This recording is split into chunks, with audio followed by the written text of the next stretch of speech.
Hello, hello. Welcome to the third episode of the Closer's Mindset. What's up, Man, Caps? 3 episodes, Lynch, 3 huh? episodes, man. 300 to come. Well, no or more. Well, we kind of got cut short on the last episode there, and I think we rushed the end of it. This is all new to us, right? That's right. And I really feel we need to dive more into that first call close and the one call closing, as you had mentioned afterwards, right? Yeah. There's so much to it. I don't think 30 minutes can do it. Podcast evolves, and as more people start hearing about it and listening, I'd like to hear their feedback. I'm sure heck, we don't even know where we're going to put these at yet, right? We just kind of set up some mics and started talking. But when people do hear this, I want to hear feedback from them. I want to know what they think about first call, 2 call, as we're going to talk a little bit more about today, as you wanted to, and the pros and cons of which one they think's better. So why don't you go ahead and start by asking a few questions regarding this first call close and what your thoughts were to it.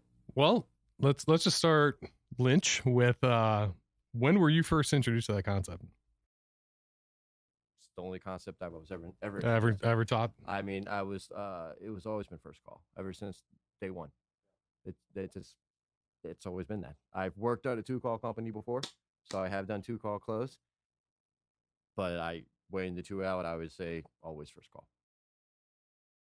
I mean, I talked a little bit about, from my experience in my company, why it works and doesn't work or whatever, but why is it important to you? You're taking care of it. You don't have to go back. I feel like we're asking obvious questions, but I think that's how you get to the heart of things, that you answer surface level so often every single day, right? Why would I want to go back? Why do I have to go back? Why does anybody have to go back? Do you ever feel like you miss out on sales? No. No? Uh-uh. Okay. No. I mean, somebody come back, that's extra gravy on the top when they come back. But there's no, why couldn't you sell it today? I don't. You tell me. I don't disagree with that either. Why? What's the only reason why you think someone couldn't sell something today?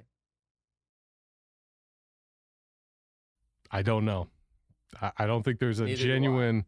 I don't know either. So I don't understand why people couldn't do it. What did I say to that the other day? A good that salesperson can sell anything to anyone at any time, no matter the circumstances, right? Like I totally believe that. Okay. But I see. I see. Yeah. So nobody can see it in your face. I see it. Come on. We're not doing video podcasting yet, so no. I mean, but here's the struggle, and even though, like, at my last company, I was one of the best salesmen, and the people would look up to me and ask me questions like, "How are you excelling on the follow-ups, and what do you do?" And you can tell someone's absolutely not going forward today, and you get those questions all the time. And I was just a newbie. I'm like, dude, I've been doing this for 2 months. You've been doing it for 20 years. Figure it out. Like, you tell me, So I think that's the dilemma when you're out in the field, doing the thing. Is I am a salesperson. That's my job. I'm not here to be a free consultant for you. Like, I'm here to get your sale. But at some point, I feel like where does the emotional intelligence come in, or is it not? Is it emotional intelligence? Is it an excuse? That's what you wrestle with when you get back in the car when you didn't make the first call. But when the person calls you back 2 days later, I got an email. So this is, for instance, right? I had an email from a customer that said specifically, it was a $30,000 project. 2 days later, we are moving forward with you because of your demeanor and how you handled yourself, and did not pressure us into something that very moment. And because I didn't, I got that sale, right? So that's where I've experienced the fruit of both, All right. So let's talk a little more about these kind of people. All right. So you may get one of these every blue moon, and yes, they do happen, but they are what I would call the anomaly. They are. It's a rarity when you get to the point. And the reason why I say that is the only reason why people don't buy on the same day is because, yes, they felt they were being pressured. But what was the real reason on why that person didn't make that decision that day? What did they have to do? What did they need to do? They needed to do what? They needed to think about it, right? They needed to some degree, degree. So there was something there that they didn't feel comfortable with to move forward. That we didn't cover. That we weren't able to resolve for them. So I still say BS. It's always closable, because me being that guy going into that or girl going into that home, I'm always going to have that mindset and go, well, there's something else I could have done. They weren't comfortable with me in some way, shape, or form. Yes, they did move 2 days later, fine. But what could I have done differently to get them that day? And the difference is there's something that we could have done, because I've heard that same story, but on the reverse effect, I never buy on the first night. I just don't do it, too pressure this way. But you know what? I really, really like the way you do things and how you presented everything here. We're going to go ahead and move forward today with you. Yeah, I've heard of that. I suppose I've heard that too. So I think it's all, and for me though, why do I want to go back 2 days later when I could write up a new job? And see, that's 100% agree. Where the numbers game go. Right. Because we were just talking about that earlier before we jumped on this.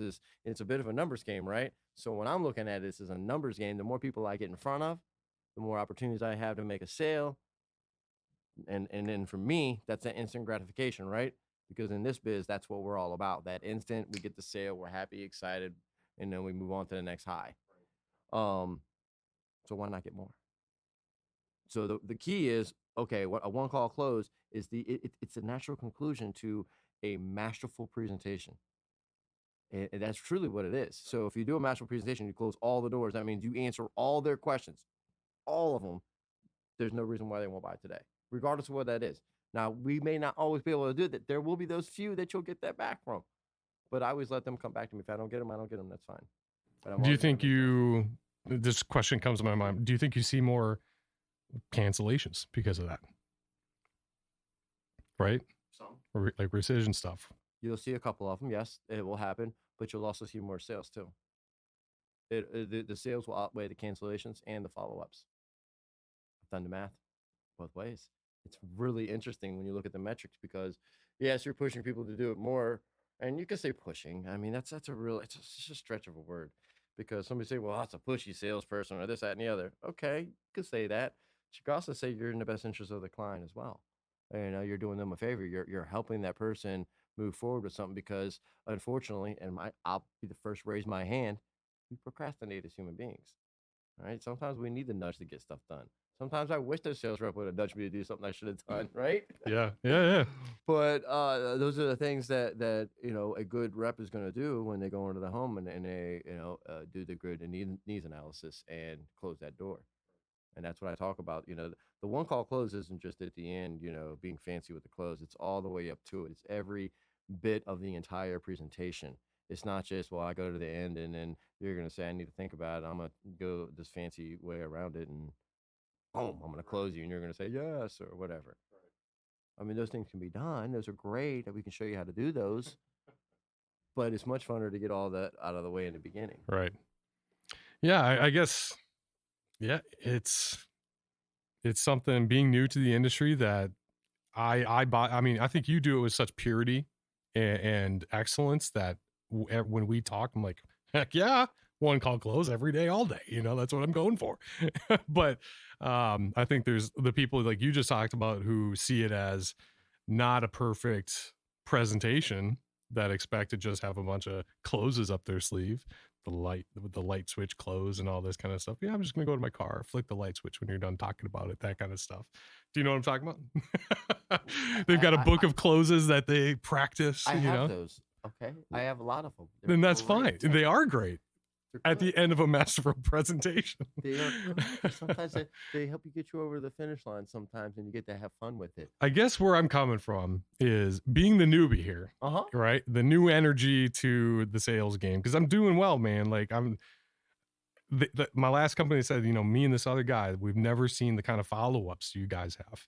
And we were selling way more than the guys who were doing even just one call closing. Yeah. So I have the, and if you looked at my rundown of all my sales this month, it would be, first call every day and like a couple follow-ups almost every other day, if not every single day, but I guess I don't even know how to fully, I'm still learning how to express it. That's why we have a podcast to talk about it. But I think there's something about, like, my focus is like truly trying to tune into people. I used to be like a journalist, like a reporter. Okay. So like tuning into people and trying to, and I, you're giving me a look right now, but I think like from your perspective, yeah, that should enhance my ability to make the sale. Yes. To tune into people. Of course. But maybe I'm just thinking like, what am I thinking here? Lynch, help me out. You're thinking, that's what you're doing. So you're thinking too much. You don't need to think about it. There's no thinking involved. Look, it's just knowing that you're going to be able to take care of them, and knowing you'll be able to close the door for each and every situation, regardless. And then you know what? Half the time it's going to work. And if you do it half the time, in this biz, you're not just good, you're not just great. You are like, woo. To have a 50% close rate in this biz, insane. Insanity numbers. Those are insanity numbers. And that's where you get at. And are you going to sell every single one of them first calls? No. There are going to be a couple that'll come back. Those are just gravy. They call you back, right? Because of that mentality. Only two things happen in a home. All right? You sell or you get sold. All right, Cardone does it with a little thing, his little car thing, whatever. But the way I teach it in this is you either go into the home and they're going to buy the information that you are providing to them, or you are going to buy the information they are providing to you. It's only two things that happen.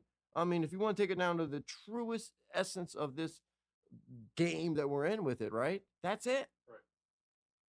So either our information is going to be really, really good and we're going to be able to have all that together, or sometimes we're not. Sometimes it may take that follow-up. But it's been proven to me too many times. Time and time again, I would go, well, maybe because it's a larger deal. I mean, come on, these are 50, 60, 70,000. You can't do those first call. Come on. And then I watch it happen and I see it and I'm like, well, yeah. People do it all the time. Matter. Yeah. Because it's only what we think. We think, again, we start thinking too much instead of just going for it.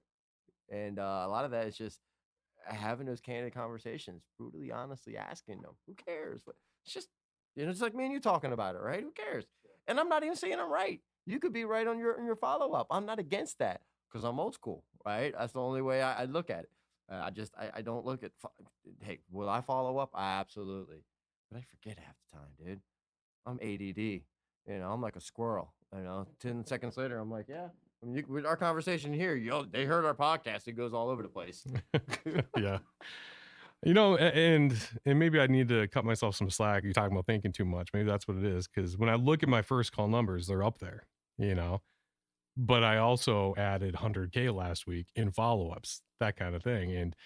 And I refuse to be not following up and getting that cheddar. You know what I'm saying? Well, no, I want that. And your company is set up to do this that way, right? So I'm not saying don't do that and follow what your company.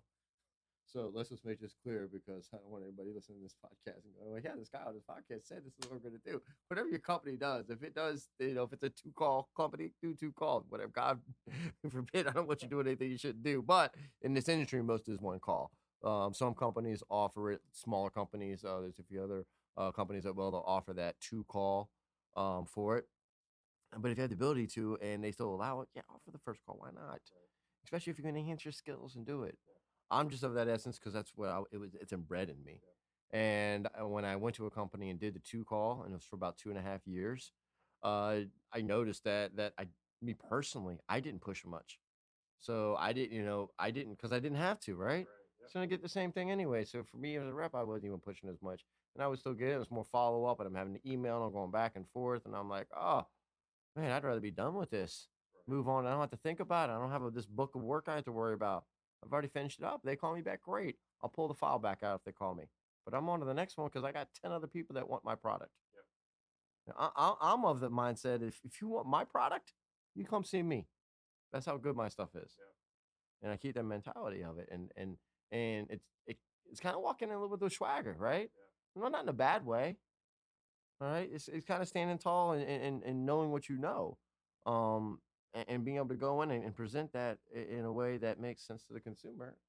And then they end up buying. It's a natural conclusion. Right. Yeah. I mean, I even just this past week, I love this podcast helps me do my job better because I'm thinking about what we're talking about. And had a lot of first call closes last week. Deal a day is my goal all the time. At least 1 deal a day. Deal a day keeps the manager away. Exactly. That's right. When I first entered the business, the more I sell, the more I don't got to hear from them. Exactly. I was listening to ebooks and videos and all as much as I could get my hands on when I first joined the industry to figure out what is going on with all this. And I heard a story about Deal a Day Dan that they just that was the guy. You knew he was making a deal every single day. So easiest way to do that is first call close. Absolutely 100%. So I don't even disagree with anything you're saying. And that is still like, the other day I was talking with a guy in one of our offices about his struggles with his sales and why things weren't looking up. And he was blaming it on, I keep getting beat on price. I'm like, that's the least of your concerns if that's your excuse right So now. let me back you up a little bit. Let me ask you about follow up. So when you say follow up, how much time do you spend on follow up personally? It's, once a day when I'm looking at my calendar, it's as easy as clicking back to the last week and seeing who I had that day. Because I'm setting the expectation. If I don't make that sale, I will be calling you in 7 days. Okay. So So you call them in 7 I days. call and them then in do a 7 follow-up. days, and that's my call. From there, it's typically on them to get back to me because I'm not going to chase them. And of those, how many have so not the ones so have you actually tracked this on the ones that have called you versus you calling them? I haven't gotten that deep into it. No. Okay, so I challenge you on how many that actually called you versus you actually taking the time to call them.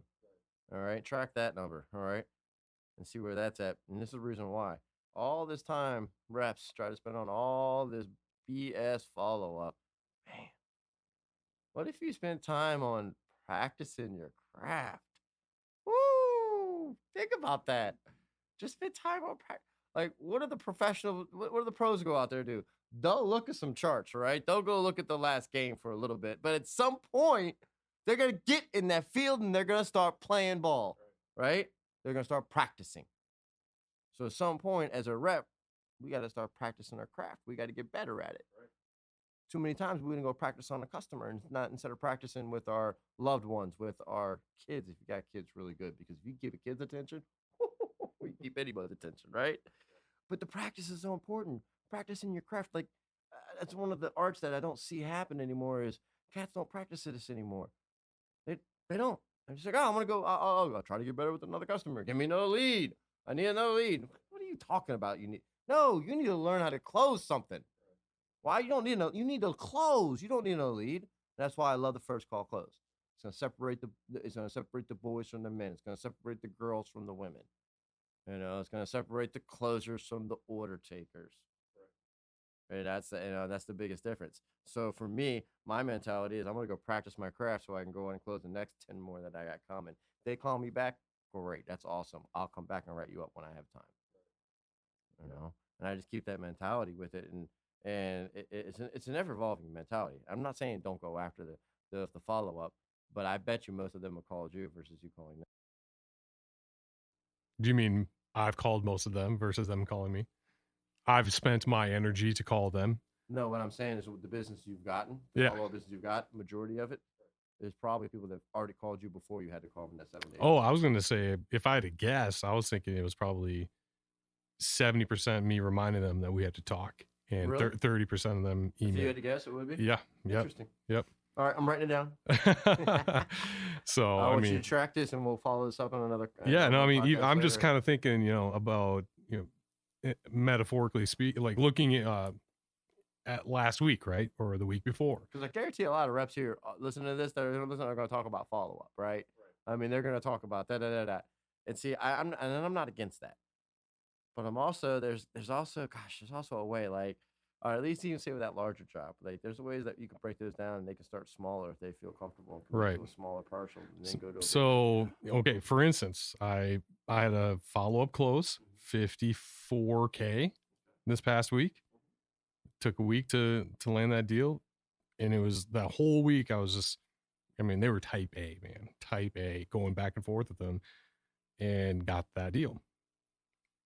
I feel pretty good about that because it's, you know what I mean?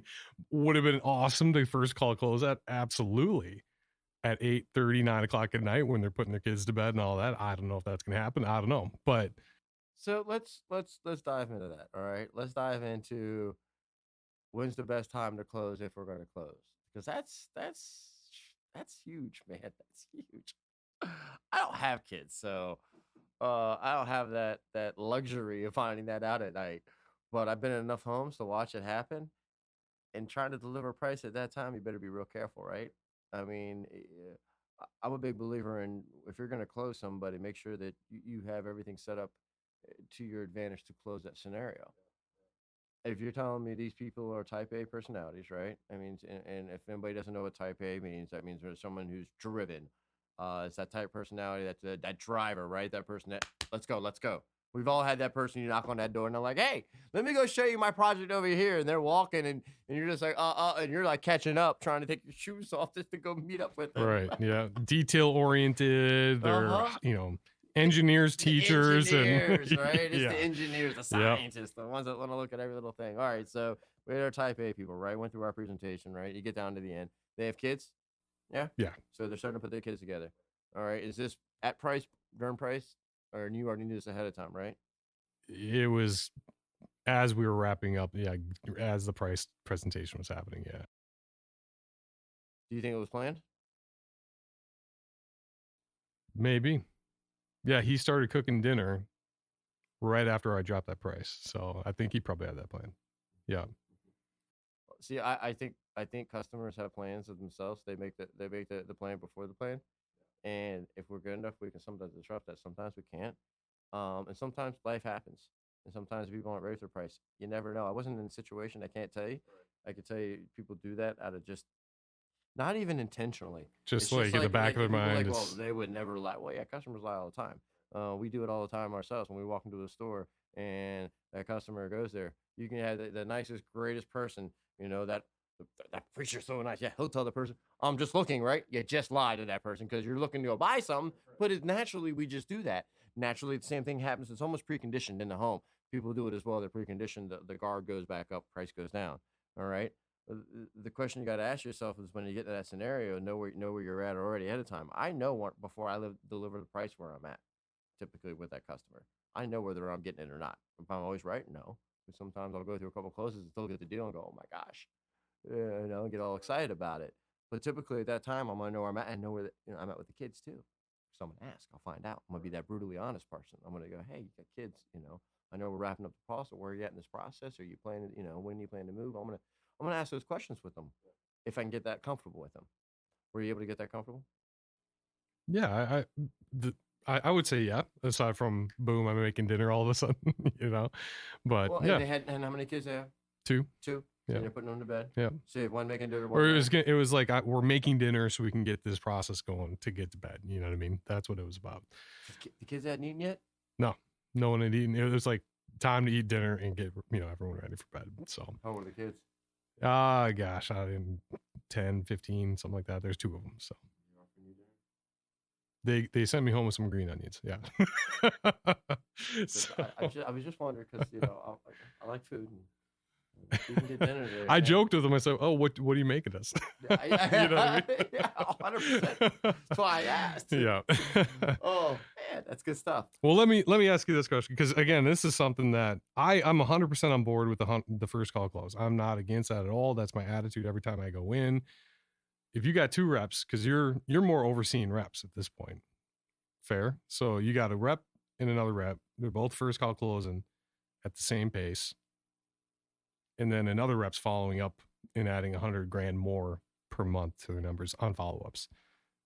You like that, right? You want that, or is that telling you something about that rep and their ability to? I've run the business both ways, both selling and managing both ways, and selling. It's I'm telling you right now, you can do. I've seen the math. You'll sell more first call all day long. I've watched it from company to company out there. I've seen it. I've done it. It always will be more first call. The numbers outweigh the follow-ups. The follow-ups will still happen because if they loved you that much, they'll still love you and come back to you. Right. All right. Just knowing where you're at with it. So you also don't want to piss off that customer. So something you're not going to sell there, you're not going to go it. Don't try to hard close them. That's what I'm talking about. That right there. Okay, so that right there. So for me, I'm not gonna sit there and piss somebody off, right? But I'm also gonna know where I'm at before I get there. Right. So I'm gonna tell you right now, half the time I'm gonna know. So that's my. How would I put this? That would be the extra gravy on the top for these customers that I don't get. I'm not gonna piss them off when I leave. I know I got meat on the bone there, right? And I'm gonna leave them in a good mood. If they call me back, great. Those are the ones that, and as we call, as we always have in there, the little milk cart thing and the ticker file. I guess you would put it in your phone now. Right. Sure. You know, pen and paper's always better. Yeah. Pen and paper's always better. Yeah. You know, if battery runs out, you can't go look. So when the apocalypse comes and all the towers are down, yeah, right. you're gonna have all the paper and pen. Um, So no, I think that you kind of just like hit that place of like that's why I think I'm successful at the follow-ups is because I don't piss people off. yeah, but is it possible that you're successful with the follows because you haven't fully learned enough to close them on the first call yet? Oh, 100%. I've only been doing this for a year. That's all I'm saying. So I'm not against the first fall, but until you've learned more to do more of less follow up and more first call, right? And you're always going to have. There's going to be that. I don't care what anybody says. Even the best of the best out there, even the best reps out there get follow up. Why? Because we're sales reps. We're competitive. I'm going to get every damn dollar I can. All right. I am a whore when it comes to sales. I will drive 2 hours for $1,000 sale. Why? Because it's the sale. It's not the amount. It's not the commission. It's just getting the sale. It's like a drug, right? You know, that sale is my heroin or my crack or my whatever. That's what it is, right? And I need it every day. Yeah. So I'm gonna drive to get it wherever I got to go to get that sale, and to keep that energy going, right? To keep that flow going, because gosh, you don't sell a couple days, it gets kind of crazy. It does. Yeah. That's why I like the first call. Right. Freaking follow up and got a call. It's a lot of follow up, but I mean, hey, have fun with those phone calls. But I get what you're saying. Okay, yes, you don't want to piss somebody off. You get to there, you start sensing it, right? You read the room, you've already pissed them off. Well, all I'm saying is, all right, we're at that level, but if we're gonna we're gonna review that entire presentation, is it possible in that presentation we could have found something or did something or learned something in order to be able to make that a closable scenario right there? I think anytime I don't sell them, whether they follow up or not, I could have sold it if I had done something differently. That's how I believe it. That's how you get better.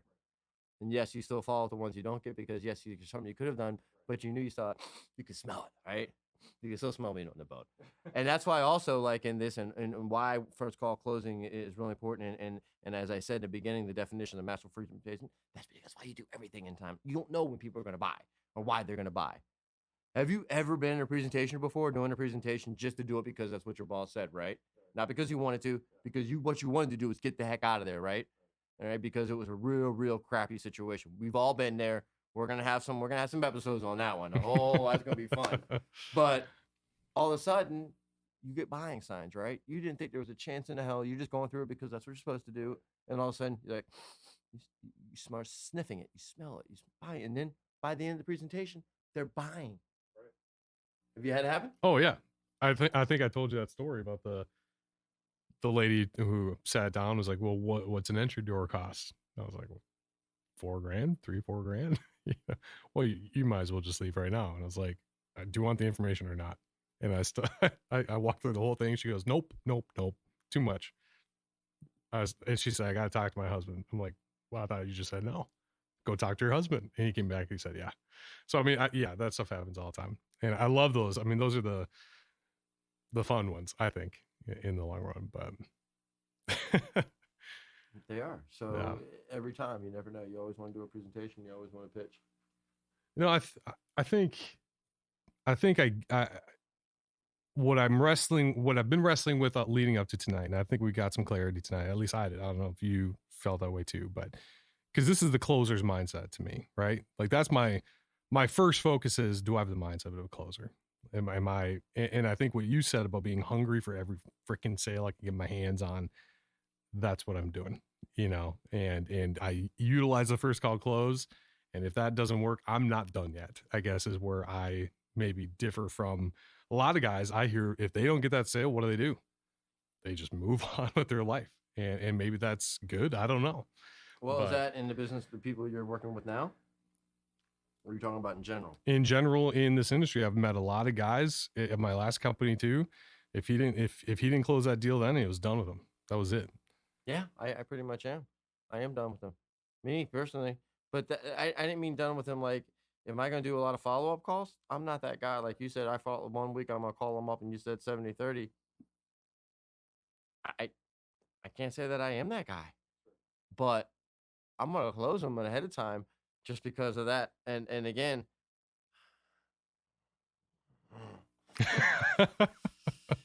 There's that going, man. I want every dollar I can get type thing too. Right. So yeah, That's I get that side of it too.